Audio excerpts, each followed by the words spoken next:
Yo, what up? This is Joel. Joel Turner.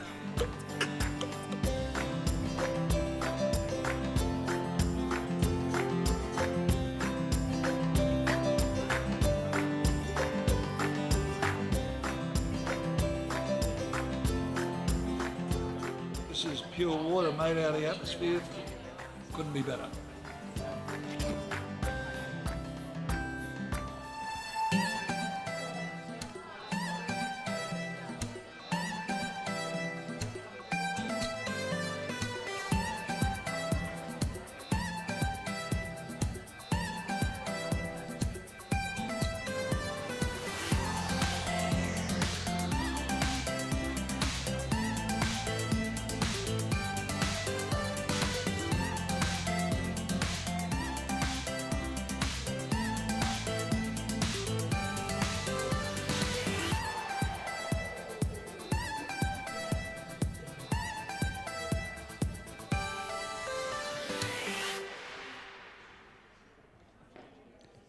So there you go. That gives you a little bit of an idea about polkadot, eh? It's pretty good. They're nice people so far. Hey. Well, how are those brains of yours going? Are they getting full? Because they will now, because we've got Jason. I'm going to welcome Jason up here. Jason DJALMBU HILDER has actually spent a lot of time, maybe 17 years, I think, Jason, sort of travelling, living in different communities, intentional ones, share houses, master planned estates, like all around the world, everywhere, checking stuff out. Yeah, and all of that living and travelling and experiencing and experimenting is actually getting sewn into a PhD. And so Jason's going to actually share some of the story of that, as well as how that's being crafted and shaped into his PhD. And the whole idea of this is called RETROFITIA. I love it. There's another word for you today. So we've got at least 4: indefatigable, paradigm, polkadot with an L, and RETROFITIA. Beautiful. Can you make Jason welcome, please? Thank you.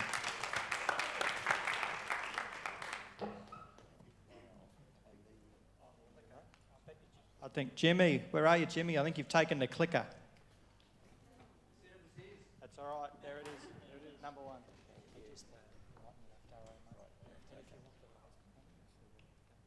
Okay, thank you. Good afternoon, everybody. Thanks for the wonderful introduction, Tim. That was great. My name's Jason, as Tim said, and my intention this afternoon is to talk to you about the research that I've been looking at over a number of years, and at the end of that, how can that actually apply to a practical model? Before doing that, I just wanted to share with you, coming up to the end of the PhD, it's quite a trying exercise doing any study. I'm sure those amongst you have done some study. It can be pretty, a lot of effort towards the end. And this has had a bit of an effect on my health. So over the last couple of months, I've been in and out of health, and sometimes I lose my train of thought. But I plan not to this afternoon. I plan to stay with my train of thought. So what I wanted to talk with you this afternoon about is the journey of going through communities and learning all I could about communities. And there's 3 key messages that I wanted to bring across this afternoon. Firstly, that there are so many forms of communal living. And as evidenced by this gathering today, is that it's growing in popularity. And I want to show some of the statistics behind what is growing. There are characteristics that make purposeful communities work. Jimmy's talked about it. We've had some great speakers this morning who've talked about different characteristics, so it's really great that we're talking about similar things. And lastly, I believe that we can retrofit our existing suburbs. Instead of building new eco-villages in the bush, we can retrofit what we've already got. So that's what I want to talk through this afternoon. They're the 3 messages I hope you take home. Before doing so, I would like to honour and acknowledge the traditional custodians of this country that we're upon, the Kabi Kabi peoples, and the elders, both past, present and forthcoming, of those peoples as well as all peoples. So talking about intentional community living arrangements, what does that mean? 18 years ago, just before my daughter was born, I was asking the question, how did I want to live in the world? I had quite a senior role in a corporate organisation in Amsterdam. We had a very high standard of living, and we were travelling, but really quite disconnected from our neighbours, disconnected from the community. And when I started to question what world did I want to see for my daughter, I realised that there was an overconsumption. I was certainly over-consuming. And that led me to go to Findhorn in Scotland. And I started on a journey of investigating as many communities as I could from that time. About 5 years ago, still following the passion of this, I then immersed in a PhD study, and I was really, really pleased to win a scholarship to both travel and learn all I could. So right at the very beginning of that process, I had to ask, what are intentional communities?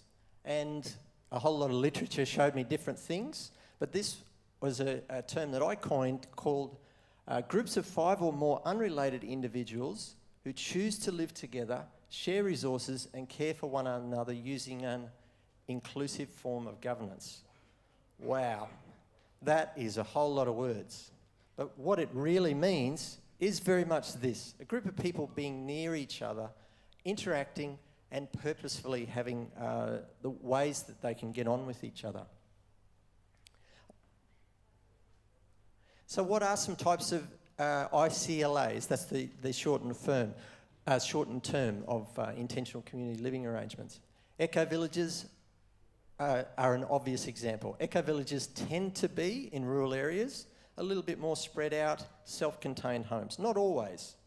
This one in particular is Findhorn. That's the Field of Dreams co-housing area in Findhorn. Also, whoops. I think I pressed it a few too many times. Co-housing is something that we don't see a lot of in Australia yet, but I believe that we're going to see much more of it. These are self-contained houses that are clustered near each other. And of course, religious and ideological communes are a form of intentional community living arrangements. In Australia, we do have religious communes, not as much as other parts of the world. Now, why I wanted to study this, I talked a little bit about my own personal interest, but when I looked into the literature, it was becoming overwhelming. The social improvements of living more connectedly. There's numerous studies that are looking, particularly elder populations actually, about the health improvements of living connected. By living close to each other and sharing resources, it's a bit of a no-brainer that you're going to reduce on the ecological impact. The couple of talks we've had today talking about our overconsumption of earth resources, eco-villages and co-housing, definitely one way to do that. I kind of feel like, in a way, I'm talking to the converted here, because you've been interested to come to a tiny house eco-village day. If I'm going over stuff that you already know, I'm sorry, and it feels important to share it. I had created this presentation to be able to give a flavour of what the research was about. And lastly, ICLAs have been found to save on costs. So save on ecological footprint, but also on the costs. A couple of really exciting models that I saw was a percentage of income. Rather than a dollar value per week, it was actually a percentage of your income. That's how much you paid. And that's something that I believe can, it's not here in Australia that I'm aware of, but I believe it can become part of eco-villages and co-housing. At the beginning of my research, I set out to explore a couple of things. One is what were the types and who lived in them, to really understand some nuts and bolts. Because a number of years ago, when I approached councils and government and developers and banks about this thing called intentional communities, they said, what are they and how many people are they and what's the intended market? So I felt that was important to do an analysis of. And to do that, I looked at the Australian Bureau of Statistics and also Global Ecovillage Network and Co-Housing Australia Network. Then I also wanted to look at what were the successful characteristics of when people chose to live collectively, what made them function, what helped them to function well.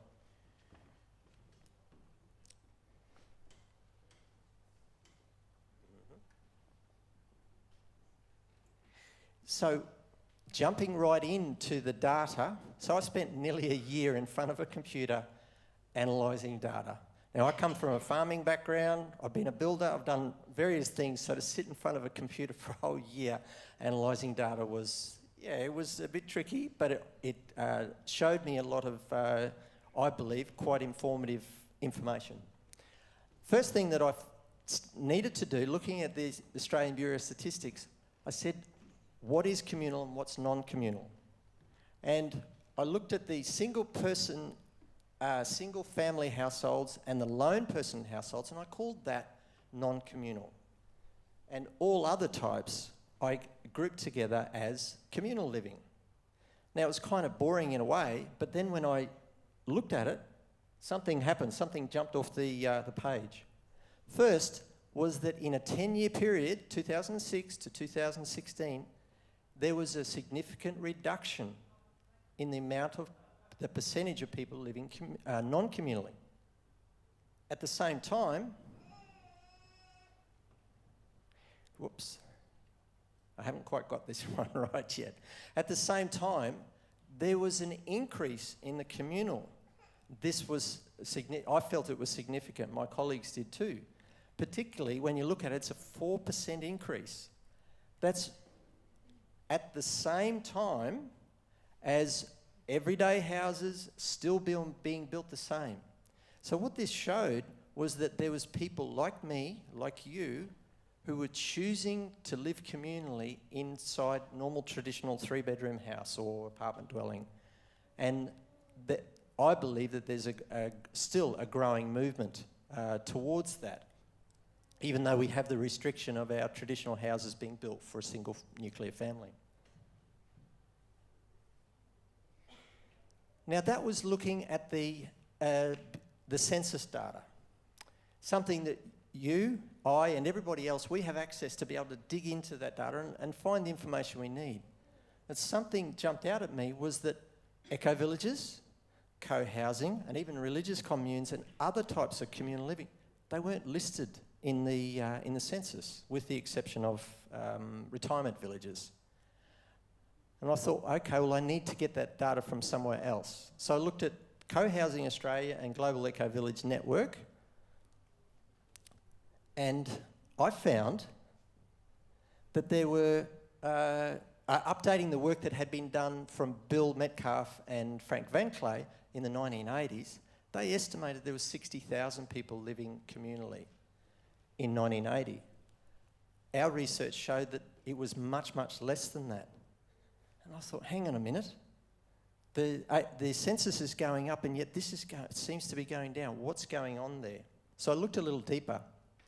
When I plotted where people will live, so these are communities throughout Australia, intentional communities. So if we look at some that are close by, Crystal Waters sits here, Kookaburra Park, down here we have Tasman Eco Village. There's a large cluster in northern New South Wales and in Southeast Queensland, and in hinterland areas around the rest of Australia, nearby major cities. Now, in the 1960s, about 1980s, this was also the places that cheap agricultural land was being sold, and it's where multiple occupancy started to grow from. I believe that those communities still exist today, but we don't have the same cheap available land that we once did in the 70s and 80s.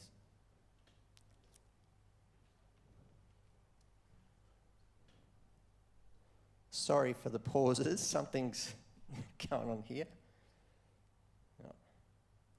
Okay, now changing hats. So that was me sitting behind a computer for a year and a bit, delving through all sorts of data and coming up with some great graphs and pictures and things. then I felt, okay, I now understand how many people and generally some characteristics of people who live communally. It's time to visit some communities, changing hat completely. I went to 4 different countries, so Australia and 3 European countries, and I visited 13 communities.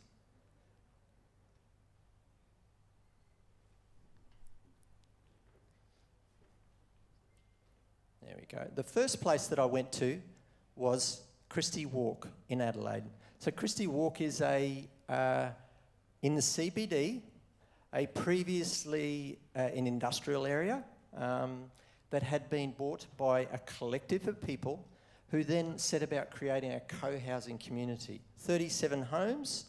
They pride themselves on their eco footprint. They're 2 to 6 storey, and they have 70% less wastage than their nearby neighbours.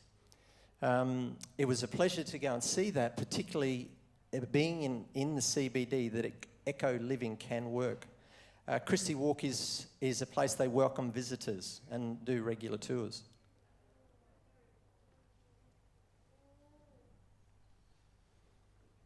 Oops. Then I have a bit of a love affair with Findhorn, so I went back to Findhorn. I've been to Findhorn 4 times now and really enjoy the experience every time. Findhorn is a place that's about 800 people. It's made up of a collection of a number of co-housing villages in an overall eco-village. So basically what that means is there's clusters of hamlets, I suppose you'd call them, in amongst an overall eco-village. Some key notes about Findhorn is that they have a wonderful education program. So I will highlight, by the way, we don't have one in Australia, that you can go to every week and learn something about eco-village design or learning how to get on with each other, non-violent communication. They pride themselves on being an education centre. As I mentioned, here in Australia, I don't believe that we have an education centre where we as aspiring communards can go to learn. Thank you. Learn the skills of living communally. I also went to Siebenlinden in Germany. We're very similar to Findhorn. This is a picture of about half of the community. They produce around 70% of their food on site, and everybody has to work. Whether it's 4 hours a day or 12 hours a week, but you work as part of the community. I think that's a key element of communal living.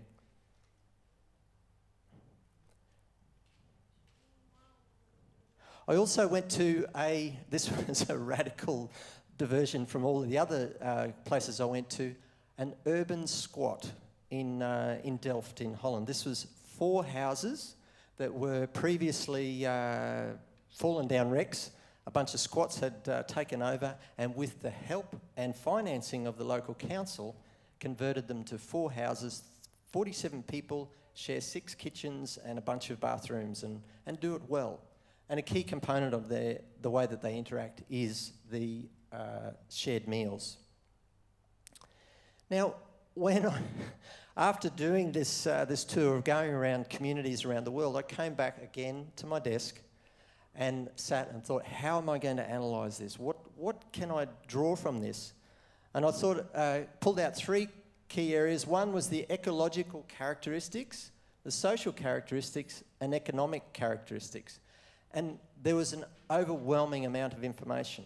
But one thing that really jumped out at me was the social characteristics were by far more important than design, eco, and even the dollar value. People were they were talking with me and sharing more with me about the social interactions. And a key component was right in the middle of those 3 circles was shared meals. I mentioned this twice now, and I'll probably mention it again. Shared meals are an extremely important component of, I believe, successful intentional communities. There were a few aha moments when I was analysing the data. A couple of things came out. One was a genuine sense of belonging. This is one Dutch, it was a pleasure to go back to Holland And I conducted this interview in Dutch, which was a little challenging for me, but it was fun. I think in Holland, loneliness is the biggest sick maker of people. Here, you're never alone. And I think that that theme could apply to nearly every intentional community. Individual commitment to the group. To really have a commitment for supporting one another, for getting into their full potential. Thank you. And what I got from this is that there was a sense, and this was particularly European communities, I might add, that there was a sense of we and a sense of looking out for each other, and even a little bit further to help support that person to be the better person they could be. One of the earlier speakers talked about differences of opinions or conflicts. A lot of communities saw conflicts as great spaces for learning. And a sense of we, such as shared meals and shared food growing. I've said it there again, shared meals. So when I pull all this together, what did I think make communities work? Taking time for the group to form. Group processes were extremely important. And Morag mentioned it before, and I think Jimmy did too. We need, I believe, to relearn those group processes. Visions, principles, and values. The amount of people over a number of years have come up and said, I want to start an eco-village or start a community, we've got this time, or we've got this land. And I say, what is your vision? What's your purpose?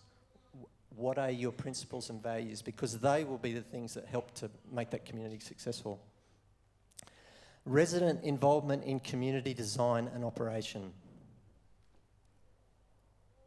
So, that was looking at the overall, me going out into the world and looking at it as much as possible of what I could to see what works.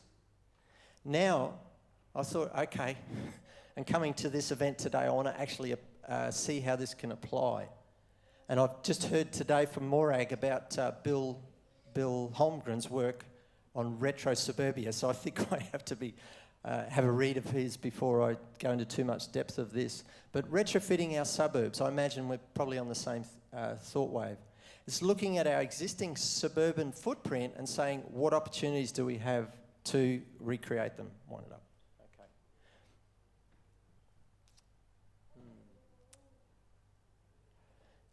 Looking at a traditional streetscape, it's so this is an imagining I have of how to bring retrofittia using eco-village principles.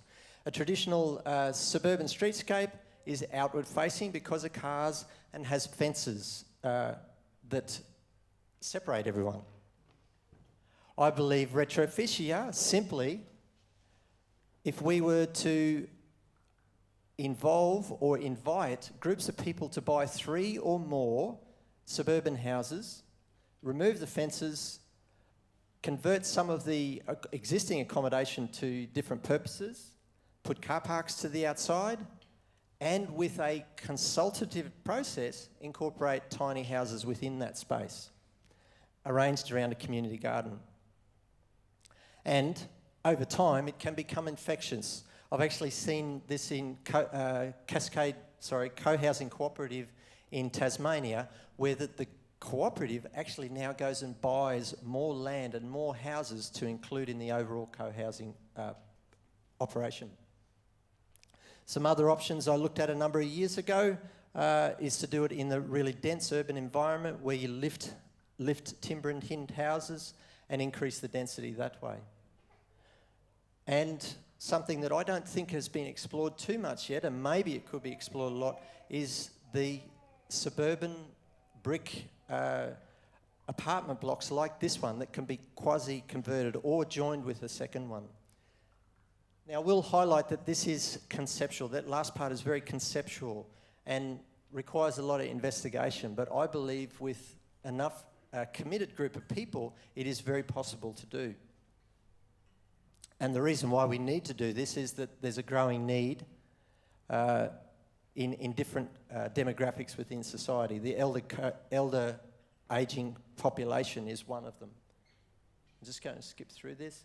Some key factors that I believe make communal living successful. One is start with the future residents as founders. not afterwards. Not design something on paper and then invite the residents to come and have a look.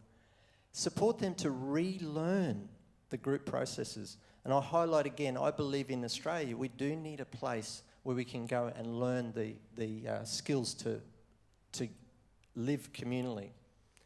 Support regulation changes to enable group ownership. This is a biggie, and I know that state and local governments throughout Australia are really looking at this one at this time. And collaboratively design retrofit communities. That's the end of my talk. I felt like I had to rush through that last bit. Very welcome for any questions, and I want to put it out there that I'm at the end of my PhD and now transitioning into the next phase of what I do with my life, and that feels like rolling up the sleeves and being involved with groups or councils to actually do a lot of the bringing into fruition more and more communal living situations. Thank you.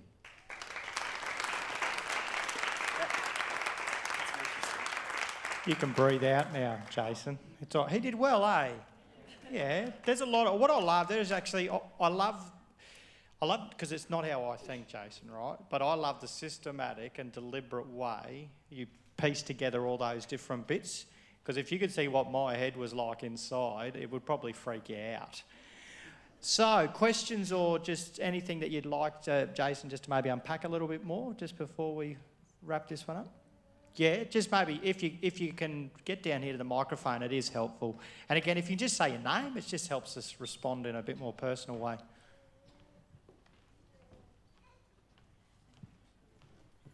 G'day Jason, thanks very much for that. I'm Mal, I'm from Mullaney. Jason, you probably know what I'm going to ask, but through all your research, you focused obviously on the community, the communal aspects of it, but how important is it also to have a private and place and space of your own? And what I mean by own, I'm talking about tenure. Is there anything that came out of your research that would suggest that that's an important component of the community as well? Yeah. Thanks, Malcolm. So there is a distinction between Australians and Europeans that I noticed. A lot of Australian communities tended to want to have a self-contained home but be clustered in amongst a group of other homes, and the ability to be able to buy and sell that. Europeans, by contrast, actually weren't too concerned with owning. They could rent for generations. They didn't mind. They wanted the more communalness. They wanted an association owned. So there's probably historical reasons for that, but what I can see from that is that whatever communities that are developing in Australia and here in Southeast Queensland, we do need to have that discussion. Do you want to be able to own your own private space, buy and sell, or are you open to a community title or a corporation-owned title? Yeah. Does that answer your question, Malcolm? Thank you. Yeah. Oh, hi there, it's Catherine. You're ready to Catherine. get started. Do you know Claire and Andrew from ecovillages.com.au? Yes, I do. Oh, yeah. good. Yeah, Because I'm trying to entice them up to the sunny coast as opposed to North Brisbane. I see. Yep. Yeah, okay. Thank you for the reminder. And Claire and Andrew are doing great work, yes. Yeah. This will have to be our last question, Jason. Okay. Glenda, Hello, Glenda. just wondering if you know of any communities where the blocks are fairly large. There is already, as Brian was saying earlier, the ability to put another dwelling on large blocks. How does that work as far as future selling and that sort of stuff? It's very, very much tomorrow. There's two really, if you're able to come tomorrow, Yeah. there's two lawyers who are actually going to talk about that in depth. They know very well about that. But it is a big challenge to be able to put a tiny house on somebody else's land, and then what happens if things go wrong. Yeah. Great question. Oh, you go on. I don't. Jimmy's not even here. He won't G'day. know. Hi Jason, how are you? Good to see you again. Yeah. My name's Kerry and I live in Nissa Heads. I just had a question about, did you look at share housing, including the number of students, for example, that live in share houses. The reason I say that is one of my daughters, now she's 28, she's been living in Melbourne for about 10 years. She still lives in a share house with about 5 other people. And they do things like sharing meals, but they have their own lives and so on. So I just wondered if you had included that group.